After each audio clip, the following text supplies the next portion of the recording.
My name is Jordan Webb and I'm staring at my phone in a coffee shop in San Francisco's financial district, reading the text message that just ended whatever relationship I had left with my family. The message came from Mom at 2:47 p.m. on the Tuesday before Thanksgiving.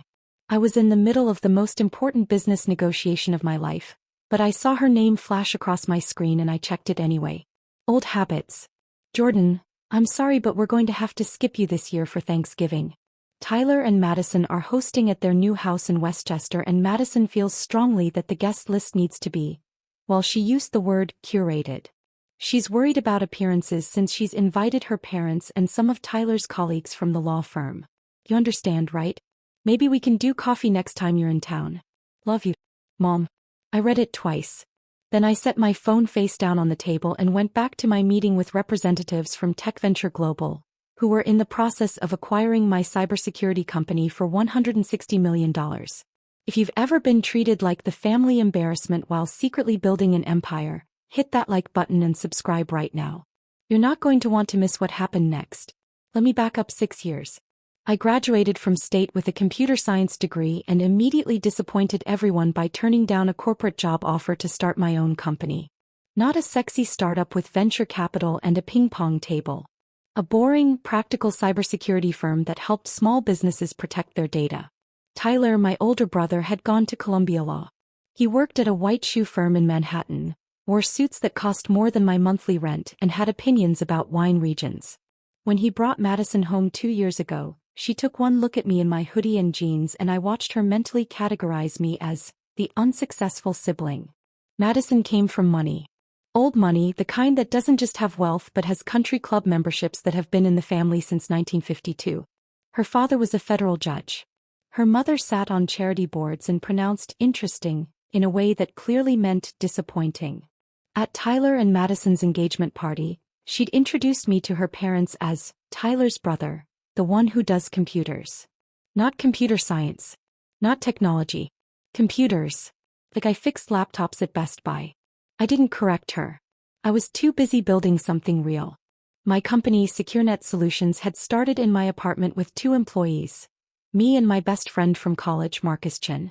We cold called small businesses, medical practices, law firms, anyone who had data worth protecting but couldn't afford enterprise-level security. Nobody cares about small businesses until they get hacked, Marcus said during our first year. We're going to be the ones who care first. He was right. We grew slowly, steadily. 10 clients became 50. 50 became 200. We hired security specialists, built proprietary software, developed protocols that actually worked for businesses with limited budgets. Tyler asked me about my computer thing exactly once at a family dinner 3 years ago. So you're still doing the tech support business? He said, cutting his steak with the precision of someone who'd learned proper knife technique. Cybersecurity consulting, I corrected. Right. That going well. We're growing. Good. Madison's father was just saying how important it is to find your niche, even if it's not particularly prestigious. He said it like he was being supportive. Like he was proud of me for finding my little corner. I could have told him we'd just signed a contract with a regional hospital network for $2 million. I could have told him we'd been approached by 3 venture capital firms. I could have told him I was making more than his associate-level salary at the law firm. I didn't. I just smiled and changed the subject. Because I was learning something important. My family's perception of my success had nothing to do with actual success. It had to do with appearances. Tyler had the right degree, the right job title, the right address. I had a startup which in their minds meant I was 1 bad month away from moving back in with Mom. So I let them think it. I drove a 7-year-old Toyota. I lived in a modest apartment in Oakland. I wore hoodies to family events. And I built my company into something extraordinary while they congratulated Tyler for making partner track. The truth was, SecureNet Solutions had grown beyond anything I'd initially imagined. We'd expanded into government contracting, protecting sensitive data for federal agencies. We'd developed software that Fortune 500 companies were licensing. We'd been featured in TechCrunch, Forbes, and Wired. And my family had no idea. Mom would call every few months. How's the computer business, honey? Are you getting enough clients? Like I was running a struggling freelance operation instead of a company with 47 employees and offices in 3 cities. Tyler would occasionally send job postings. Saw this at a tech company in New York. Might be more stable than the startup thing. Let me know if you want me to put in a word. The positions were always mid-level. Always less than what I was already doing. I never told them the truth because I wanted to see if they'd love me without the success. If they'd respect me without the money. If they'd value me as a person instead of as a status symbol. The answer increasingly was no. Madison's arrival made everything worse. She'd grown up in a world where your worth was determined by your zip code and your club membership. She assessed people the way you'd assess furniture. Will this fit with the aesthetic I'm trying to create? I didn't fit. At their wedding last year, Madison had seated me at table 12 with Tyler's college roommate's girlfriend's brother and a cousin nobody had spoken to in 5 years. Tyler was too busy being the perfect groom to notice. Mom just said, "Madison worked so hard on the seating chart, dear." The breaking point came 6 months ago when Tyler and Madison bought a house in Westchester. 4 bedrooms, colonial style, the kind of house that screamed, "We've arrived." They threw a housewarming party. I wasn't invited. It was such a small gathering, Mom explained when I asked. Just Madison's family and some of Tyler's colleagues. Very intimate. I saw the photos on Facebook. 70 people minimum. That's when I stopped pretending it didn't hurt. That's when I realized I'd been running an experiment with a foregone conclusion. My family didn't want a relationship with me. They wanted me to either succeed on their terms or disappear quietly into the background. So I focused on what I could control. The business. Drop a comment and let me know where you're watching from tonight. Tech Venture Global first approached us in July. They were a major player in the cybersecurity space, and they'd been watching SecureNet's growth for 2 years. Our government contracts had caught their attention. Our proprietary software had impressed their technical team. "We're prepared to make a serious offer," their CEO said during our first meeting. "Your company fills a gap in our portfolio. Small to mid-size business security is an underserved market, and you've figured out how to serve it profitably." The negotiations took months. Due diligence, valuations, terms discussions. Marcus and I worked with lawyers, accountants, and advisors. We flew to meetings in New York, Boston, Chicago. I didn't tell my family any of it. The final offer came in mid-November. $160 million. $40 million in cash to me personally, the rest in stock and retention bonuses. I'd stay on as a division president for 3 years with full autonomy and a salary that made Tyler's law firm income look like an allowance. We signed the papers on November 22nd. The announcement was scheduled for November 23rd at 6 p.m. Eastern. Thanksgiving Day. I hadn't planned it that way. Tech Venture wanted to announce before the long weekend to capture the news cycle. I agreed without thinking about the timing. Then Mom's text came. I sat in that coffee shop, reading about how I was too poor and unsuccessful to attend Thanksgiving dinner, and I started laughing. Not bitter laughter. Genuine, surprised laughter at the absurdity of it all. Marcus looked up from his laptop. "What's funny?" I showed him the text. He read it twice, then looked at me. "You're kidding." "Nope.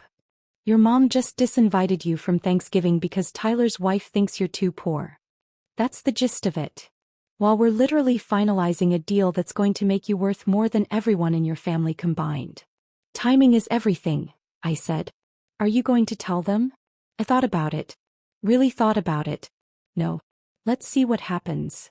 What happened was this. Thanksgiving Day, 6:04 p.m. Eastern. I was in my apartment in Oakland, eating Thai takeout and watching a movie. My phone buzzed with a news alert. Breaking. Tech Venture Global acquires SecureNet Solutions for $160 million. Expands SMB cybersecurity division. Then another alert. And another. TechCrunch, Forbes, Bloomberg, Reuters. The story was everywhere because it was a slow news day and business reporters needed content. By 6:15 CNN was running it as a tech sector story. By 6:30, it had made the crawl at the bottom of MSNBC. My phone started ringing at 6:47 p.m. First call, my college roommate. "Dude, did you just sell your company for $160 million? Second call, a former professor. "Jordan, I just saw the news. Congratulations." Third call, Marcus, laughing so hard he could barely speak. "Check Twitter. You're trending." I checked. Hashtag SecureNet acquisition was trending in tech circles. My name was trending locally in the Bay Area. Fourth call, Mom. I let it go to voicemail. Fifth call, Tyler. Voicemail. Sixth call, Mom again. Voicemail. The calls kept coming.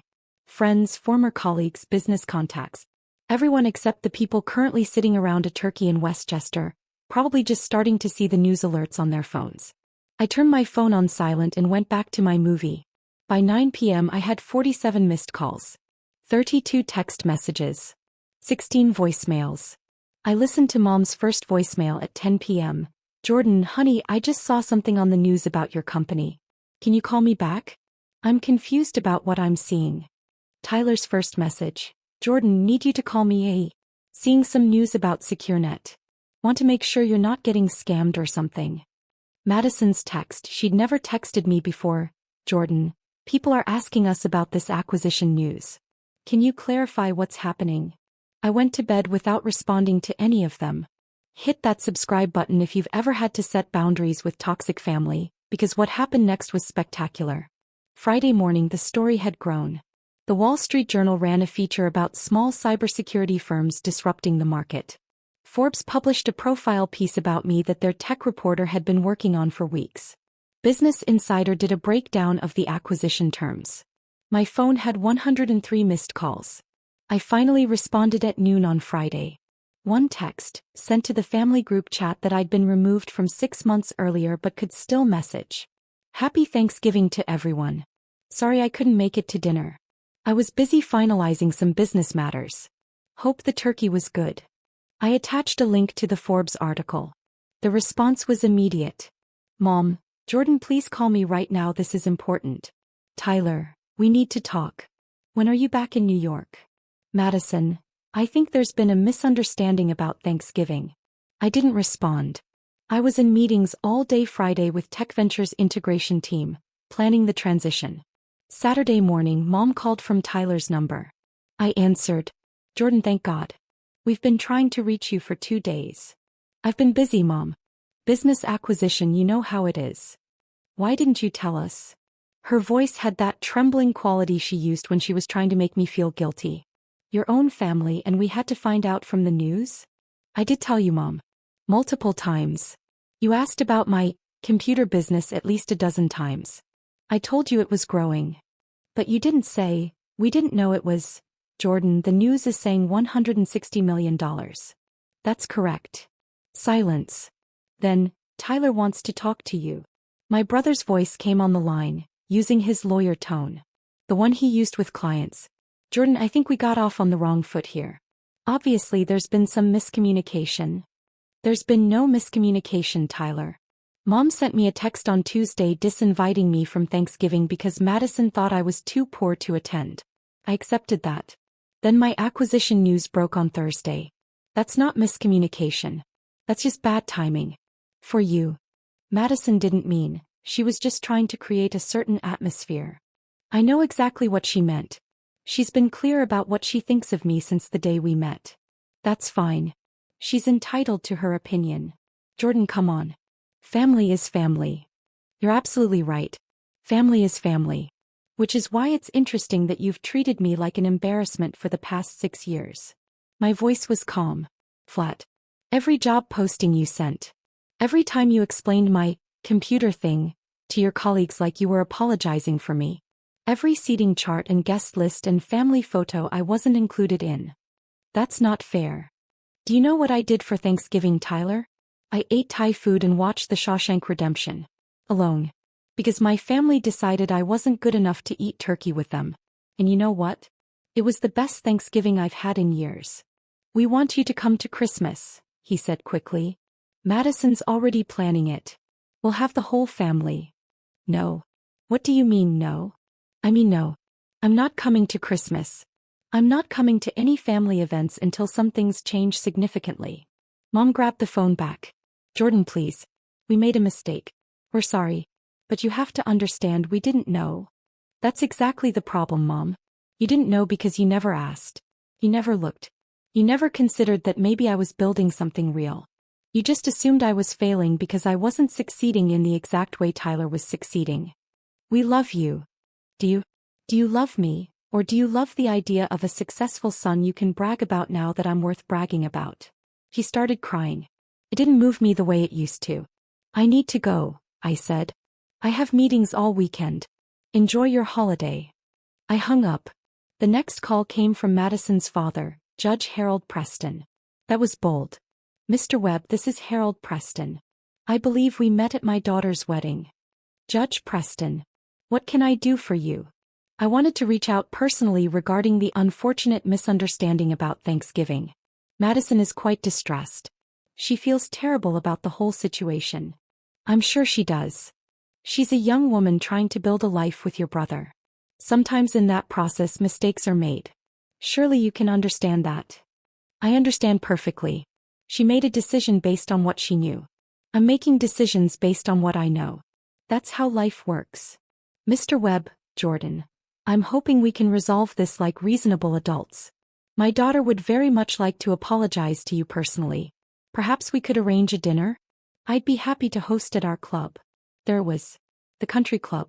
The same club Madison had mentioned wasn't accepting new members from certain backgrounds. Judge Preston, I appreciate the call. But I'm not interested in dinner at your club or anywhere else. Your daughter made her feelings about me very clear. I'm simply accepting her assessment and moving forward.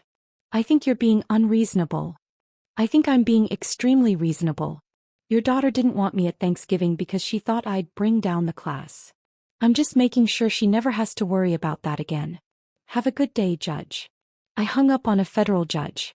Felt fantastic. The voicemails kept coming. Aunt Carol, who I hadn't spoken to in 3 years. Uncle Jim, who'd once told me I should get a real job.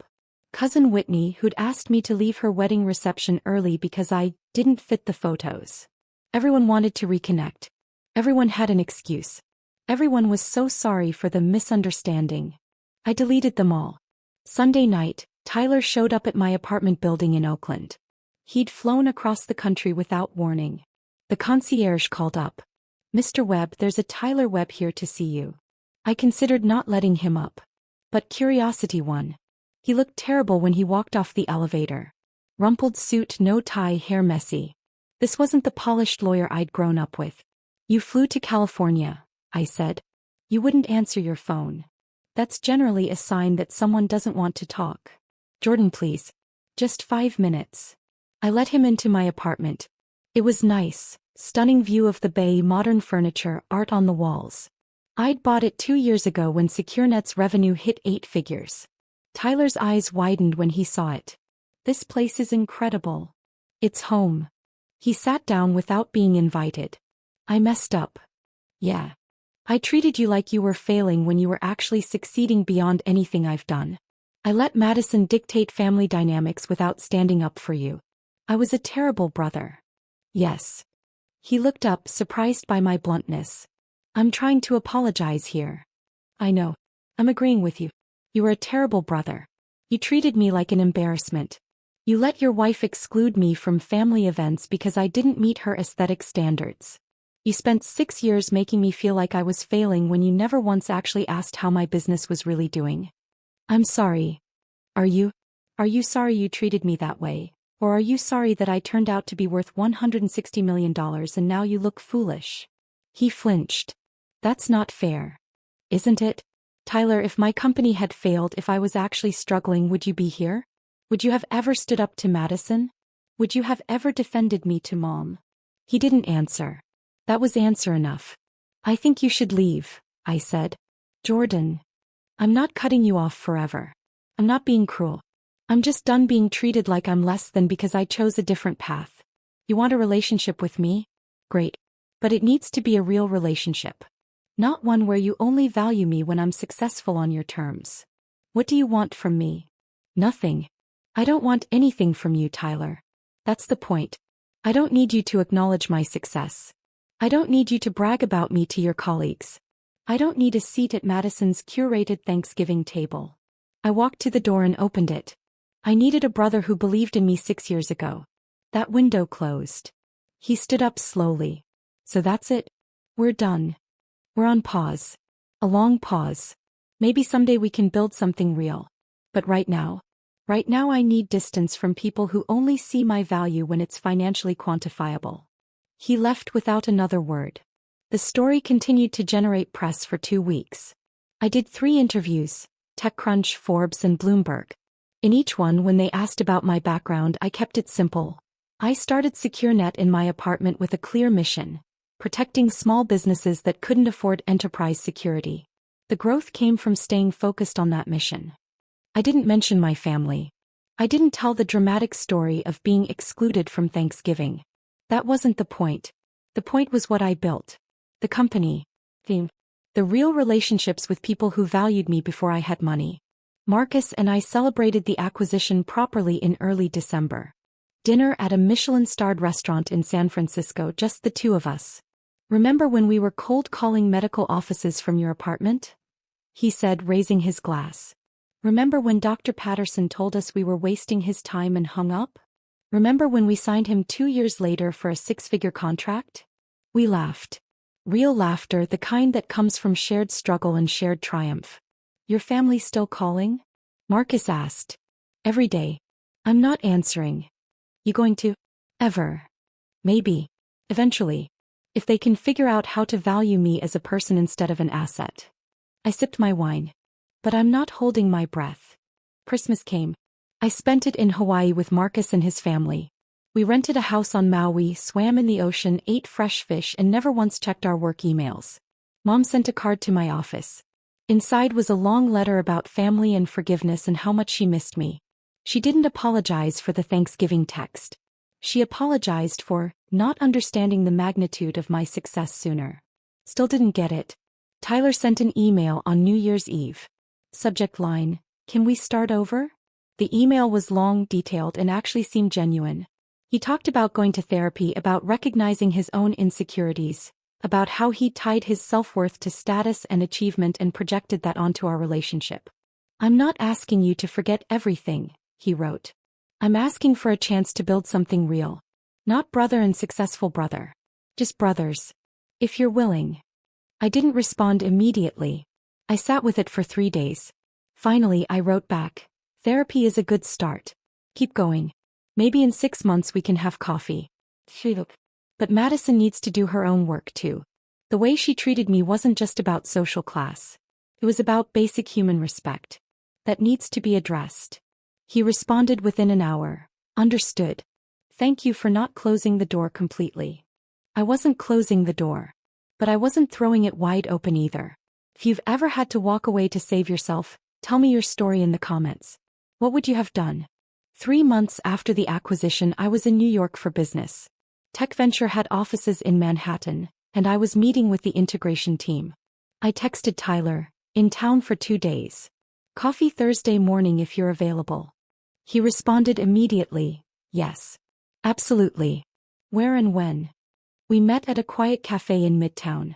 He arrived 10 minutes early, nervous energy radiating off him. I showed up exactly on time. "Thanks for meeting me," he said. "Thanks for being on time." We ordered coffee. The first 5 minutes were awkward small talk. Weather. Traffic. The usual nothing. Then Tyler took a breath. "I'm still in therapy. Twice a week. Madison and I are doing couples counseling too." "How's that going?" "Hard. Really hard. She's confronting a lot of stuff about how she was raised, about values she never questioned. Her parents are not happy about it." "I imagine not." "She wants to apologize to you. Genuinely apologize. Not the social performance kind. The real kind." I studied my brother. He looked different. Lighter somehow. Less polished and more real. "I'm not ready for that yet," I said. "But I'm glad she's doing the work." "That's fair." He nodded. "Can I ask you something?" "Sure." "Why didn't you tell us? About the company, the success, all of it." I considered lying, giving him an easy answer. "But we were trying for real. Because I wanted to see if you'd love me without it. If you'd respect me without the money and the status and the impressive acquisition." And for 6 years the answer was no. "You didn't." He absorbed that like a physical blow. "You're right. I know. I don't expect you to forgive me." "Good. Because I haven't. But I'm open to the possibility of forgiving you someday. That's the best I can offer right now." We talked for an hour. Real talk, not performance. He told me about his insecurities, about pressure from Madison's family, about how he'd measured his worth by external validation for so long he forgot what mattered. I told him about building SecureNet, about the early struggles, about the moments when I almost gave up, about how being excluded from family events hurt more than he probably knew. When we left, we shook hands. Not a hug. We weren't there yet. But it was real. "Thank you," Tyler said, "for giving me this chance. Don't waste it." "I won't." 6 months later, I had dinner with Mom. Just the two of us. She flew to San Francisco, insisted on staying at a hotel even though I offered my guest room. We met at a restaurant she'd chosen, researched, picked carefully. He was trying. "Your apartment is beautiful," she said. She'd visited that afternoon. "The view is stunning." "Thanks. I like it." "Jordan, I need to say something, and I need you to let me say all of it before you respond." I nodded. She took out a piece of paper. She'd written it down, actually written down what she wanted to say. Her hands shook slightly as she read. "I failed you as a mother. Not just with Thanksgiving, but for years before that. I prioritized Tyler's achievements because they were easy to understand and easy to brag about. I dismissed your work because I didn't understand it and didn't take the time to learn. I let Madison exclude you from family events because it was easier than standing up to her. I measured your worth by external markers that had nothing to do with who you actually are. And I'm sorry. I'm genuinely, deeply sorry." She looked up from the paper. Her eyes were red. "I don't expect you to forgive me immediately. I don't expect you to trust me right away. But I want you to know that I see what I did. I see how I hurt you. And I'm working on being better. Not just saying it. Actually being better." I sat with that for a long moment. "What does being better look like?" I asked. "Therapy. Reading books about family dynamics and scapegoating. Actually listening when you talk instead of waiting for my turn to speak. Not making assumptions about your life. Respecting your boundaries." She folded the paper carefully. "And accepting that you might never want a close relationship with me again. That I might have damaged this beyond repair." "I don't think it's beyond repair," I said slowly. "But it needs to be rebuilt from scratch. Not restored to what it was, because what it was wasn't healthy. Something new." "I'll take new." We talked for 3 hours. About my childhood, her parenting, the family dynamics that had broken us. It wasn't comfortable. She cried twice. I stayed calm, detached enough to be honest. But it was real. Finally real. A year after the Thanksgiving text, I hosted a dinner at my apartment. Small gathering. Marcus and his wife. 2 colleagues from SecureNet who'd become genuine friends. Tyler came alone. Madison had a work commitment, but they were both still working on things. Mom came. Nervous, grateful to be included, careful not to overstep. We ate good food, told stories, laughed. Nobody mentioned my net worth. Nobody compared career achievements. Nobody performed for anyone else. Just people who'd chosen to be there, chosen to build something real. "Thank you for inviting me," Mom said as she was leaving. "This meant everything. Thanks for coming. And for respecting the boundaries. Always." Tyler lingered after everyone else left. "This was nice. Really nice." It was. "Think we can do it again?" "Yeah. I think we can." He smiled. Real smile, not the polished lawyer smile. "I'm glad you didn't give up on us completely." "I didn't give up on the possibility of us. I gave up on accepting less than I deserve. There's a difference." "There is." After he left, I stood on my balcony looking out at the bay. The lights of San Francisco glittered across the water. Somewhere out there, 47 employees were building something that mattered. Thousands of small businesses were protected because of what we'd created. And my family was slowly learning what I'd known all along. Your worth isn't determined by other people's perception of your success. It's determined by what you build, who you help, and whether you can look yourself in the mirror. I'd built a company worth $160 million. But more importantly, I'd built a life worth living. Paper beats promises every single time. And sometimes, the family scapegoat turns out to be the only one who understood what actually matters.